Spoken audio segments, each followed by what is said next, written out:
Welcome to Handy Eats, where serving you is our code. Table for one? What's with all the bodies? We do have a lot of satisfied customers, don't we? They almost never leave. Hey, hello, I'm Kråkan, also known as Kråkan, and welcome to YACC, yet another Crowcast where I pick a game, I play it for a week, and then I talk about it. This week's game is Fallout 4, and it was made by Bethesda Game Studios actually, and released in 2015, and also there will be spoilers up ahead, just so you know. But first, a little backstory. So, on my vacation, which I'm currently on, I've been listening to a lot of pods on bus rides and whatnot, and I ran out of pods to listen to. So I looked around on Spotify and I found this podcast called the Fallout Lorecast, and it's about basically the lore of Fallout, all the factions and weapons and what happened before and after the war, and about the enclaves and everything about Fallout. So I was like, this is really interesting, this kind of fictional apocalyptic kind of story, what happened to the United States after a nuclear war. So, I picked up Fallout 4 because I haven't played it. Believe it or not, I was like, I'm gonna wait. Bethesda games are a lot of buggy and stuff, so I was like, I'm gonna wait. So, but I'm happy that I'll play this game this week because it is really good. So the game starts with you and your family in a suburban kind of neighborhood. You have a wife and you have a little kid named Sean. And you do a little character creation. I think you can be either the father or the mom. But you interact with the kid, and all of a sudden there is someone at the door and you have to answer it. And there's this salesman, and he's offering you a deal with Vault-Tec, with one of the vaults. So in the Fallout universe, we have these kind of vaults, kind of nuclear shelters that are on the ground, and they were kind of employed. Vault-Tec were kind of employed by the U.S. government to make these vaults for the people. But Vault-Tec kind of had their own idea about how society would end after nuclear war. I'm getting ahead of myself, but I found it so fascinating. They're conducting human experiments on people, and each vault had like a different condition. One of them had like certain amount of people, like too many, overcrowded, and some just had like an AI controlling the whole thing. And all these kind of crazy experiments, like little food here, and 100 water chips got. And this is actually part of another Fallout game. Like, they have like these water chips that kind of purify the water in case of a nuclear fallout. So lots of Vault didn't get these chips because 100 of them were shipped accidentally to a wrong Vault, and I thought that was funny. But anyway, he offers you a deal and you accept. And sometime later, there is some news on there's like a TV cast program on the TV playing, saying that the war is coming, you have to go to your shelters. Convenience? Yes. So your wife takes your kid, because I played the male, the dad. And we ran down to the vault. I think it was Vault 101. And you get up to the hill and you get let in and you get put on this platform, and it kind of started wait there for a bit and it started to lower. And then you see the bombs go up in the distance, and the graphics are really, really good. And you can see like the mushroom cloud, and you see like the wave, and like all the debris and everything kind of flies over your head, and then the bunker kind of shuts behind you, and you get lowered down basically. So inside these bunker, there are Vault-Tec personnel, and they give you like clothes to wear and like this Vault uniform. It's the classic blue and yellow one with the 101 on the back, and you get taken into this room, into a pod. So Vault 101 is a cryogenic experiment. So you can imagine how fucked up this is already, but yes. Your son and kid, Sean, gets put into one of the pods, and you get put on display on the one right across. And you don't even know what's going on. You just get told to get into the pod, and then they start a cryogenic sequence, and this kind of crazy thing happens. So later, much later, there is a group of I'm going to spoil this. So there's the group of scientists from this place called the Institute, and I think like 200 years or something has passed. You've been frozen for 200 years, and they open your wife's pod and tries to grab the kid, but she, of course, the mom wouldn't let, don't take my kid, basically. And then there is this bad guy that kind of says, like, let go of the baby, and he basically shoots and kills your wife. And you're awake during all this because your pod kind of also got activated. So this guy called Kellogg's, I think, he kind of taunts you, and you think like he's the main bad guy, but there's always like a twist, and always someone that's worse off than the evil kind of guy's henchman. Yeah, that's exactly what he is. He's a henchman. And then they take the kid, and then they put you back into the freezing chamber, and later the cryogenic unit kind of malfunction, and you get out and you start to explore the vault, and you try to figure out what's happened. And there's like dead bodies everywhere, like skeletons, because they've been there for such a long time. You kind of go through the vault and you learn about the YACC system, which how like you target things, and you learn about perks and everything. So you pick up this thing called a Pip-Boy, like a computer that you have like an armrest thing. So it's this like display, but it's kind of retrofitted. And I forgot to tell at the beginning of the episode that the Fallout game has like this particular style. It's 50s, 60s kind of, if you imagine those kind of old hot rods and lunch boxes made out of metal and those haircuts, and it's brilliant. It's like the retro future, if that makes sense. But anyway, you go through the vault and you get weapons and you learn how to target things and how the system works. There's this weird system that's called special system, and it's like dots after each kind of letter. So it's kind of like, it's exactly like a role-playing game. You have attributes or stats: strength, perception, endurance, charisma, intelligence, agility, luck, and yeah, that's it. And that spells out special. So that's how special you are. And you have these perks, which one of them was really cool.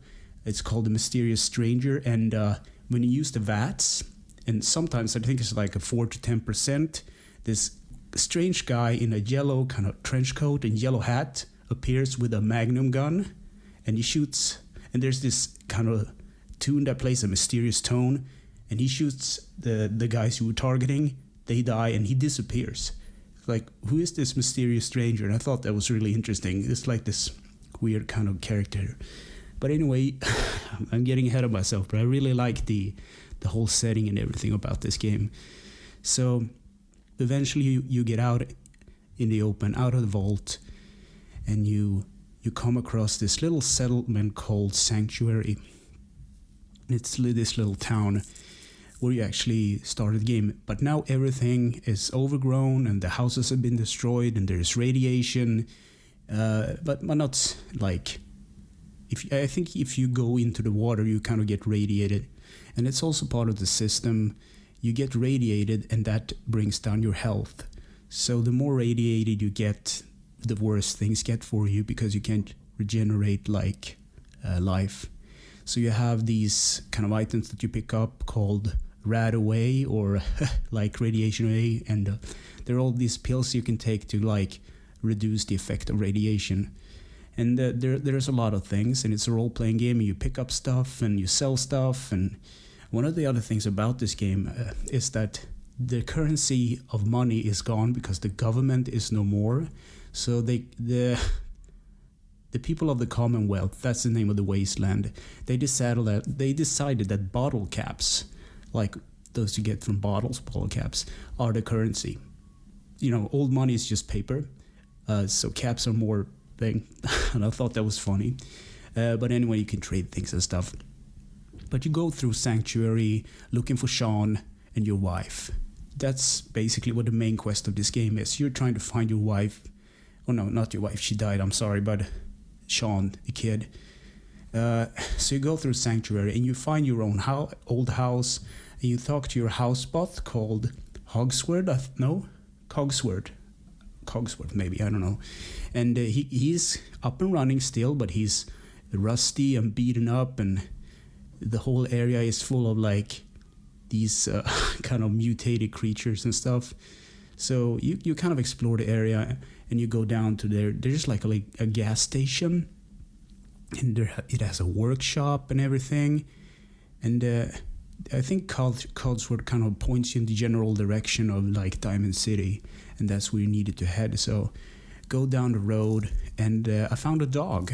And I think this is a reference to the Mad Max movies, because it's more or less a similar kind of situation where, well, there is a dog called Dog Meat, and he's this nice kind of shepherd dog, I think they're called, and he can attack like enemies and brings you stuff, and this really nice companion to have, man's best friend. Literally, I was happy to just see someone else because I was so alone in this landscape. So, but anyway, a dog companion, moving down to go to Diamond City, and I came across, there's like this vendor, like a diner in the middle of nowhere, and there is these raiders that are threatening the shopkeeper. I kind of helped her out, and she was thankful. I got some rewards and stuff, and I went into trading and trying to make my way into Diamond City. But I ran across some other guys that wanted my help against these kind of, I don't know if they were raiders, or I think they were raiders. Yeah. And so you kind of go into this building. I think it was a museum or something. And you get out and help these guys. You clear out the building, and you get to the top of the house. And this is really cool, because if you played any Fallout games, you know about power armor. It's literally the thing on the cover of the game. This really kind of retro, yeah, it's power armor. So you get into this power armor, you pick up a railgun, like you just jump off the window and you just take these guys out. And then all of a sudden, like a Deathclaw, which is one of the more iconic kind of monsters that are in the Fallout universe, pops out, and you just dump all this lead into him, and he kind of dies. And it's a really cool thing. And you help the guys out, and they don't really know where to go, so they go back to the sanctuary where you came from, and you help them set up a base and plants, defense, food, water, everything. And then I went down to Diamond City, basically. And so at the gate, or in front of the gates of the Diamond City, there is, well, it's closed and you can't get inside. So there's this girl called Piper. She's a reporter, and I don't like her as a character. She's kind of, as a reporter is in real life, kind of up your face and annoying. But she helps you to get inside, or more or less she uses you to get inside. You talk a bit to her and exploring the Diamond City, basically. So Diamond City is a little town square, and you kind of talk to the mayor, and you tell him about your son. You're looking for Sean, this little kid. But this is one of the weird things that I don't really understand, that the main character doesn't understand that he's been in cryo stasis for so long. So his son is probably older than he is, or have aged worse than he has. So he still goes around looking for this infant kid, even though it might have been like 50 or 60 years since the encounter with the bad guys from the Institute. You get hinted to a detective firm called from this guy called Valentine, I think, Nick Valentine. You go into his firm, but Valentine is not there. He is in fact being captured or something, and you talk to his secretary, and you kind of snoop up where he is, and you save him, and you go back to Diamond City, and he tries to help you find Sean, and just to help. And then there's this long quest chain, which I really like. You kind of go through the wasteland, and you try to, snoop up a trail, and you find out that one of the guys, the bad guys, the Kellogg guy, he's actually having a house in Diamond City, and you steal the house keys. So you talk to the secretary, and she kind of likes you enough and knows that you're a good guy looking for your kid. So she gives you, or she says, I left the keys on the counter, and I'm just gonna pretend they just disappeared. So you get into like Kellogg's kind of a house, and you kind of find a secret area and you take all of his stuff, because that's what you do. You hoard stuff and sell them. You sell your junk and you keep the good stuff to survive, basically. And then what happens is you go on like this wild chase after Kellogg's. You use meet the dog to trace him, and you basically at the end you find the guy at this hideout, and it's a long walk. And there's this funny thing going down into the this building where he is. So he is working with the Institute, obviously. So we have these kind of synths, which are like robots that are human-like. And that's what the Institute kind of does. They are developing technology, and that's one of the reasons why they took Sean in the first place, because they needed, I think they don't spell it out right, but they needed something pure that wasn't affected by the radiation. So they took Sean, this little kid, and basically they needed him for experiments. But anyway, you get into the basement of it all, or the end hall, I guess you can call it, where you can get confronted by Kellogg himself. And I saved before the fight, and I lost, and I went back and thought there has to be like a smarter way, because this is an RPG. There are supposed to be other ways about this.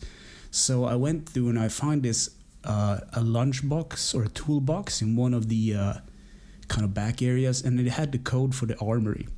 So I kind of laughed to myself, well, this is going to make it a lot easier. So I went into the armory and I picked up a mini nuke, a Fat Man, as they're called. And this is like, oh, okay, this is so stupid. But you have these dialogues, and when he talks, and your main character kind of yells at Kellogg's, and what have you done to my son? And like all these kind of, he's kind of get me to my kid. And Kellogg's, of course, he's like this badass kind of henchman or whatever. He kind of says like, well, I understand your frustration, but I'm not gonna take you to Sean or whatever. So you have to fight the guy. So after failing a couple of more times, I realized I talked to the guy and says, okay, let's fight. And then I back out of the room and I fired a mini nuke at him, and boom. And I just picked up all the stuff. And you have to be like, there's some dark humor in there, I guess. But anyway, you pick up all the stuff on his person, and you go through his files on his computer terminal, and you need to know where to find the Institute, right? So Kellogg's has been implemented with this technology from the Institute. So you take part of his brain, and you go to a place called the Memory Den in, I think it's in the Good Neighborhood, I think the place is called. Good Neighborhood, that's a nice name for a little city. The Good Neighborhood, where things are not so bad. And you get help from this lady to reconstruct the memory of Kellogg's, which is kind of weird. It used these kind of machines. And you find out a little bit where to look for the Institute. And there's this, I'm getting ahead of myself, but there's a lot of stuff you do. And then you have to find a guy called Vince, I think. So he lives out in the Glowing Sea, I think it's called.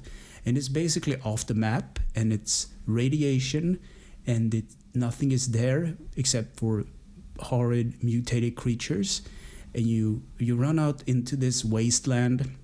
You have all these kind of medicines and pills to prevent you from dying from radiation.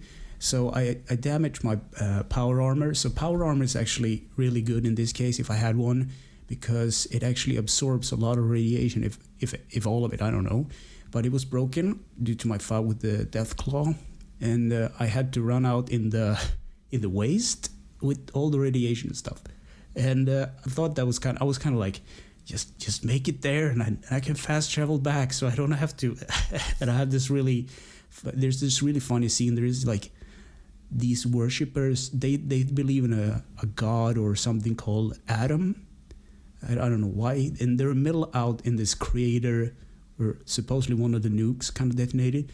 They are supposed to be dead because, I mean, all the radiation, but they're just fine. I don't know how they survived. Maybe they got resistant to the thing. Anyway, you go and talk to Vince, and he's been mutated like one of those super mutants, like big brutes.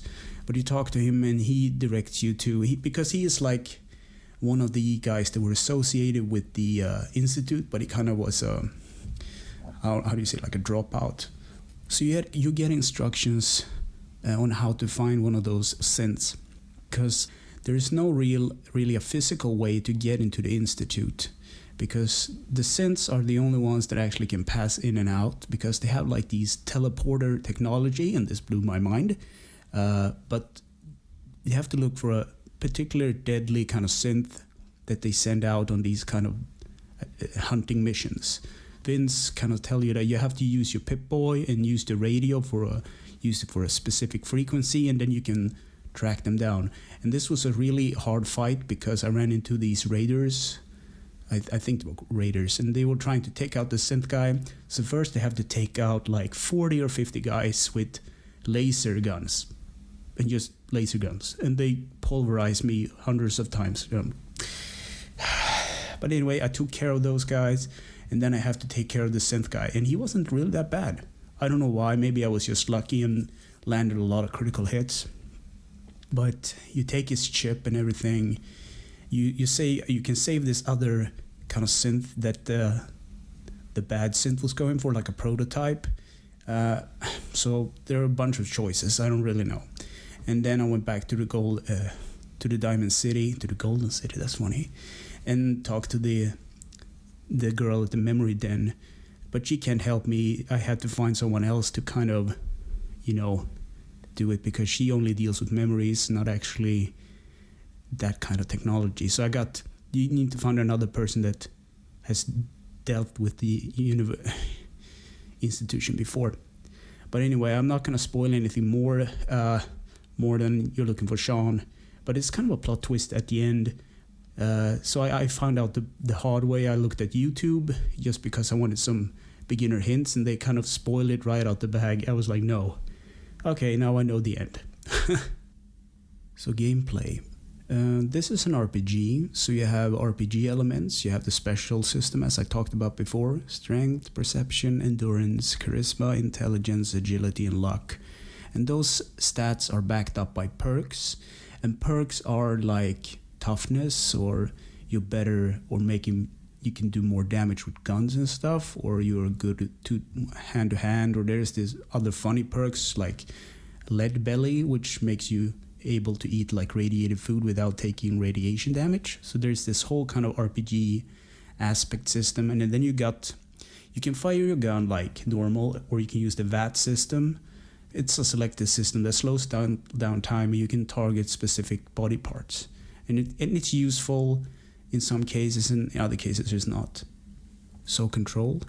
The left stick's move, and the right is basically up and down in camera, how you look around basically. And if you push the not the sensor bar, but the bar at the middle of the PS4 controller, you go into from third person to first person. The X button activates stuff and opens stuff, and there's some other like button combinations that changes depending on if you're working like on a workbench, or if you're building a town. There are other kind of basic weapon or basic functions of the buttons, but generally the R2 button fires the gun, and I think L2 button aims down like the barrel of the gun, or yeah, that's the one. And R1 is actually a melee attack with the current weapon that you have. Triangle jumps. Circle is used to like back out of menus, and it's a lot of things to talk about. Do it like this, so I was happy about that. And then graphics, a realistic looking 50 to 60s era with food, haircuts, and whatnot. I'm just reading up the scripts, but the design and the choices actually are like the retro future, and I like the whole idea like. They don't have gas, because that's one of the reasons for the Great War. So everything is kind of driven by nuclear power. And it's also kind of funny like how the nuclear side of things actually brought the end to the mankind. But it was good for a while, and then everything turned sour. Sound of music. Ian Suss. I think that's... I can't even read my own handwriting. But he made the music, and I think it's one of those... music that kind of fits the tone. It's dark sometimes, it's happy and otherwise really good. And the sound design is actually, it makes a good job because it's not in your face, but it's good. And it's not like I've dealt with sounds, I guess, doing a podcast, and also there's like this balance on how things are supposed to sound and what makes sense and what not. But I really like the sound design. So in conclusion, absolutely yes, that's what I wrote. Because this is one of those games that holds up today, even though it was made in 2015. And I think there are some kind of weird popping textures and stuff, but generally overall it's the story that drives the game, and gameplay, which is really funny, and the part about exploring stuff and finding all these kind of treasures out in the place, and kind of the whole look and everything makes it like kind of weird to say, but I don't really want to live there, but I kind of want to be there. So, so this game makes a lot of sense just to be making all these kind of stupid choices. You can play like a complete ass, or you can be a nice person. You have choices. It's a RPG. So anyway, thanks for listening and watching, and take care.